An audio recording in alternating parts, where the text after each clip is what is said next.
இன்றைக்கி நமக்கு ஆப்பம் எப்படி செய்கிறதுன்னு பார்க்கலாம். அதுக்கு நான் கொஞ்சம் பச்சரிசி எடுத்து ஒரு 3 மணிக்கூர் தண்ணியில் ஊற போட்டிருக்கிறேன். இப்போது இந்த தண்ணியெல்லாம் நமக்கு வடிகட்டிட்டு இதை மிக்சியில் அரைச்செடுக்கலாம். இதில் இப்போ நான் கொஞ்சமாக தண்ணி விட்டு அரைச்செடுக்கிறேன்.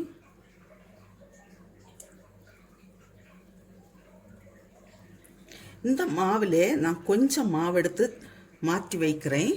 இதை அப்புறமா என்ன செய்கிறோன்னு பார்க்கலாம். இவ்வளவு போல் மாவு இருக்குது.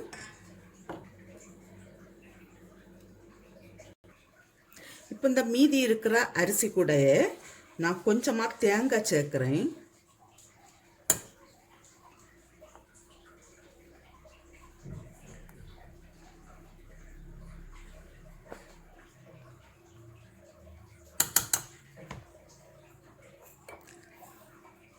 இதுக்கு தேவையான அளவு சால்ட்டு,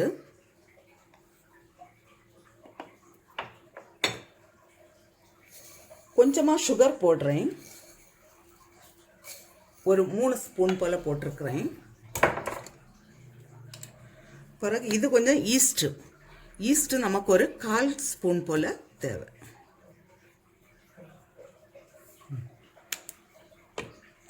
இப்போது இதை நான் அரைச்செடுத்துட்டு வரேன். கொஞ்சம் தண்ணி விட்டு அரைச்செடுக்கிறேன். சப்போஸ் உங்கள்கிட்ட தேங்காய் தண்ணி இருக்குன்னா அந்த தேங்காய் தண்ணி விட்டு அரைச்செடுக்கலாம். இதுவும் ஆயிடுச்சு. இப்போ நம்ம எடுத்து வச்சுருக்கிற மாவில் கொஞ்சம் தண்ணி விட்டு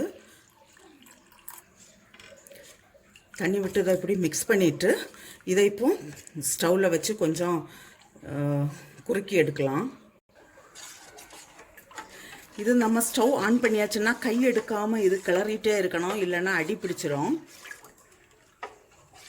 இதை தான் கப்பி காய்ச்சியதுன்னு சொல்லுவாங்க. இது இப்போ ஆயிடுச்சு. நான் ஸ்டவ் ஆஃப் பண்ணிட்டேன். இது நீ ஆறட்டும். ஆறின பிறகு நமக்கு இதை மிக்சியில் ஒரு அடி அடித்து எடுக்கலாம்.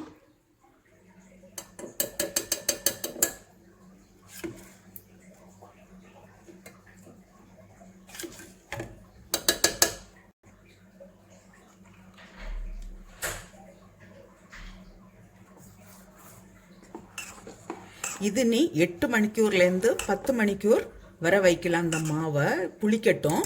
நாளைக்கு நமக்கு செய்ய தொடங்கலாம். இது ஆப்பத்துக்கு ஆட்டி வச்ச மாவு நல்லாவே புளிச்சிருக்கு. இப்போ இதில் நான் கொஞ்சமாக சோடா போடுறேன். ஆப்பத்துக்கெல்லாம் போடுறது ஒரு 1/4 ஸ்பூனை விட குறைவாக தான் போட்டிருக்கிறேன்.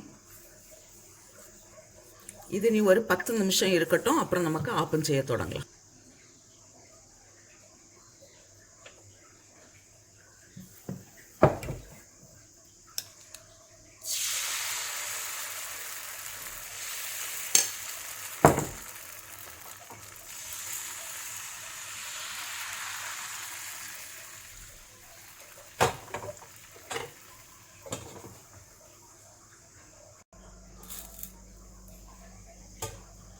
இது ஆப்பம் ரெடி ஆச்சுன்னா அது சைடெல்லாம் அதாட்டே விட்டு வந்துடும்.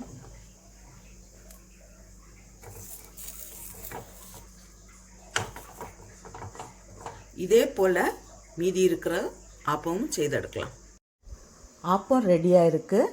நான் இப்போ இதை முட்டைக்கறிக்க கூட பரிமாறுறேன்.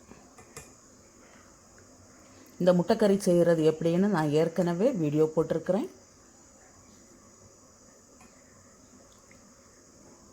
நீங்களும் இதே போல் செய்து பாருங்கள். செய்து பார்த்து உங்களுடைய கருத்துக்களை தெரிவிங்க. உங்களுக்கு இந்த சமையல் பிடிச்சிருக்குன்னா சப்ஸ்கிரைப் பண்ணுங்கள்.